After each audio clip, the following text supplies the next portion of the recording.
Oke baik, bismillahirrahmanirrahim. Assalamualaikum warahmatullahi wabarakatuh. Oke, kembali lagi bersama saya Zulfan Nabil Gunawan dengan NIM G00242121. Di sini saya menjelaskan tentang kasus terakhir atau tema terakhir yaitu Tractus digestivus yang inferior. Oke, kita lanjut masuk aja. Saya dari kelompok A2 ya, kelompok SGD A2.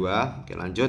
Nih, untuk kasus ketiga, Andre seorang mahasiswa tingkat akhir merasa tidak nyaman setelah mengonsumsi makanan cepat saji selama sebulan penuh karena kesibukan menyelesaikan skripsi. Ia sering mengalami perut kembung, rasa tidak nyaman di bagian bawah perut, dan gangguan buang air besar.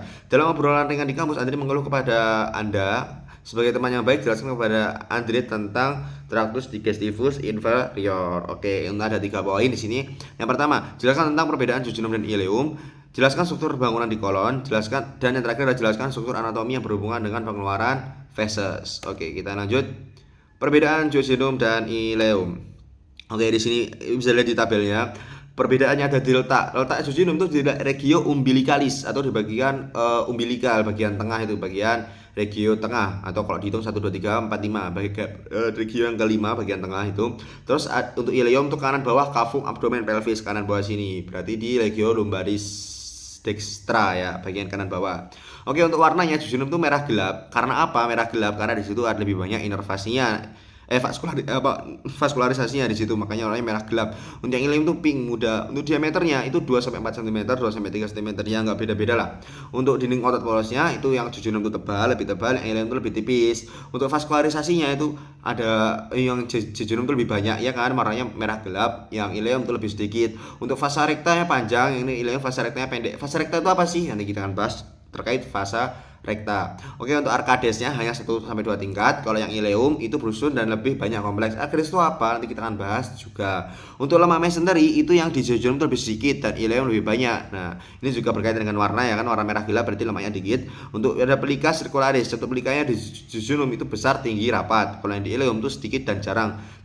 Tidak ada di bagian distalnya. Terus ada plaque pair-nya. Plaque pair-nya kalau di jejunum itu ada beberapa, kalau di ileum itu ada banyak. Oke, kita lanjut. Nah, di sini dia ada vasa recta sama arkade arteri. Nah, vasa recta itu untuk membedakan jejunum dan ileum untuk di preparat itu vasa recta itu sangat memudahkan banget buat membedakan.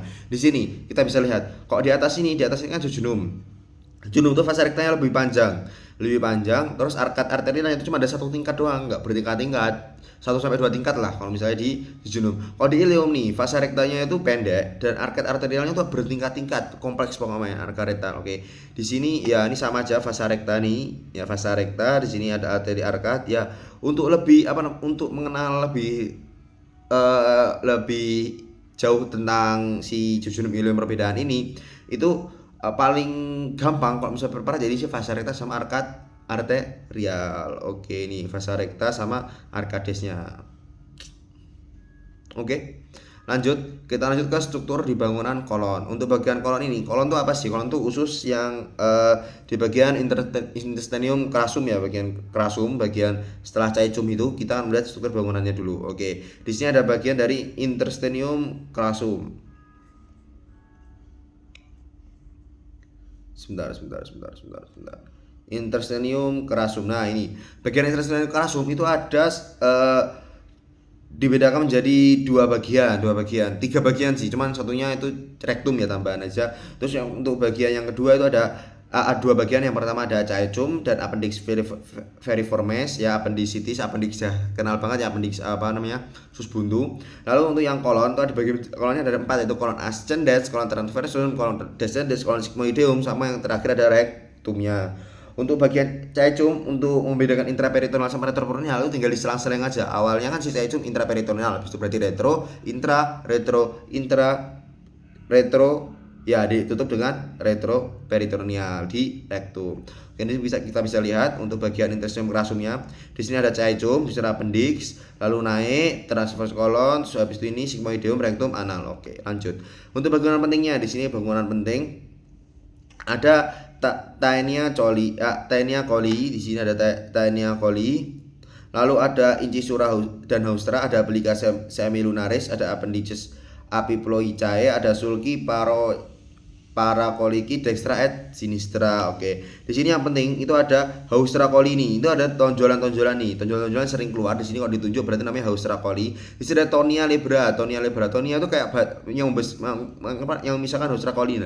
Nah, si Tania ini dibagi menjadi tiga. Yang di bagian transversum namanya Tania aumentalis, yang bagian descendens itu Tania mesocolica, terus yang bagian yang sigmoideum itu ada Tania libera. Ini ada appendices epiploicae, itu lemak-lemak ini, bagian lemak-lemaknya.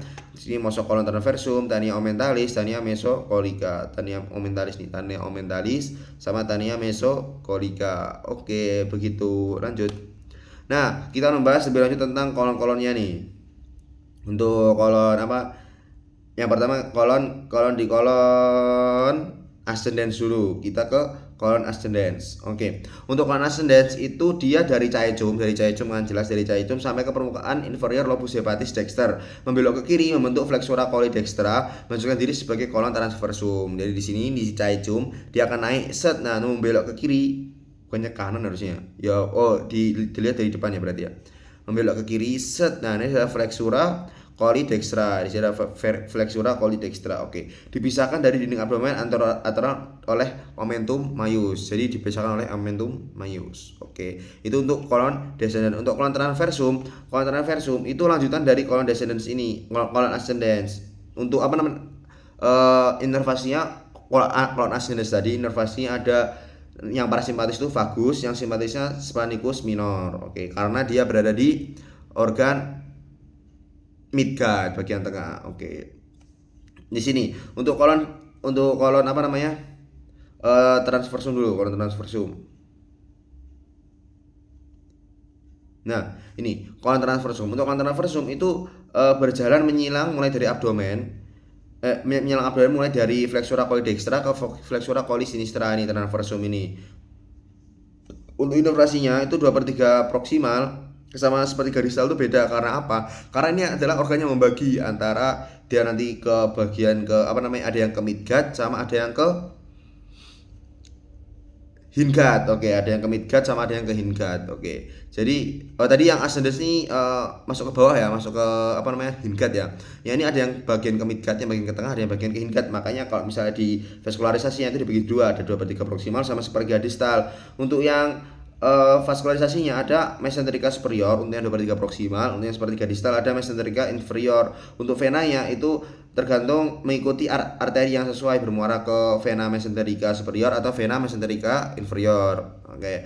Untuk inervasinya ada yang simpatis itu ada 2/3 proksimal, itu ada splanicus minor, 1/3 distalnya ada splanicolumbalis. Untuk parasimpatisnya yang bagian yang masih ke bagian midgut itu pasti vagus, yang bagian distalnya enggak midgut tuh splaniki pelvici, nervus erigentes gitu. Oke.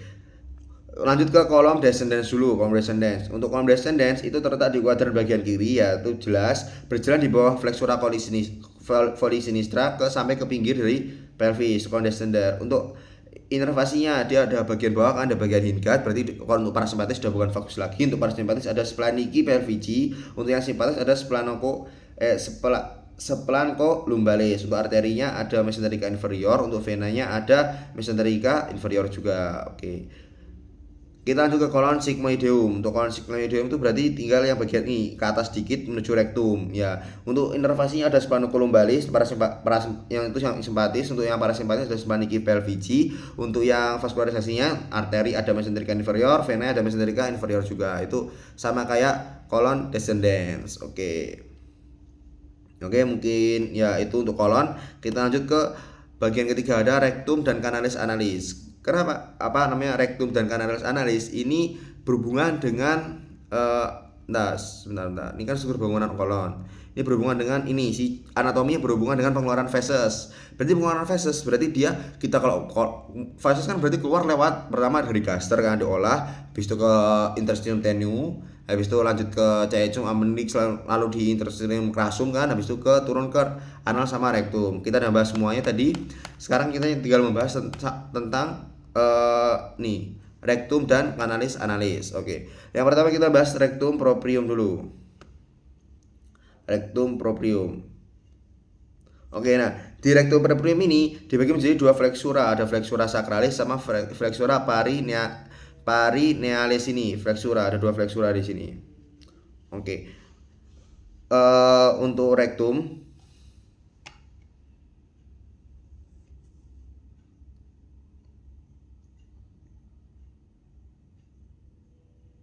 ya. Terdapat flexura sacralis dan flexura perennialis, ya kan? Flexura sacralis sama flexura perennialis berbentuk S jika dilihat dari lateral. Flexura anorektal membantu menjaga konsistensi tinja melalui tonus otot puberektalis bagian dari levator ani saat defekasi. Flexura menjadi tegak dan tinja bergerak ke anal kanal. Nah, itu flexura sacralis sama flexura perennialis itu untuk menahan biar si kolon itu nggak lurus gini kan kita nggak bisa nahan, makanya dibelokin sama si flexura sacralis sama flexura perennialis itu untuk di rektum. Untuk di ini canalis analis, untuk di canalis analis dia itu terletak di bawah diafragma pelvis dan berakhir di anus, ya. Canalis analis ini dibagi menjadi tiga zona, ada zona columnaris, ada pecten analis, sama zona cutanea, sama ada zona hemorrhoidalis. Oke, itu ada zona-zonanya di sini, kita bisa baca yang bagian yang penting-penting ini. Ada zona cutanea, di sini ada zona columnaris, ada ada corrugator ani juga di sini. Ini ada banyak di sini, ya.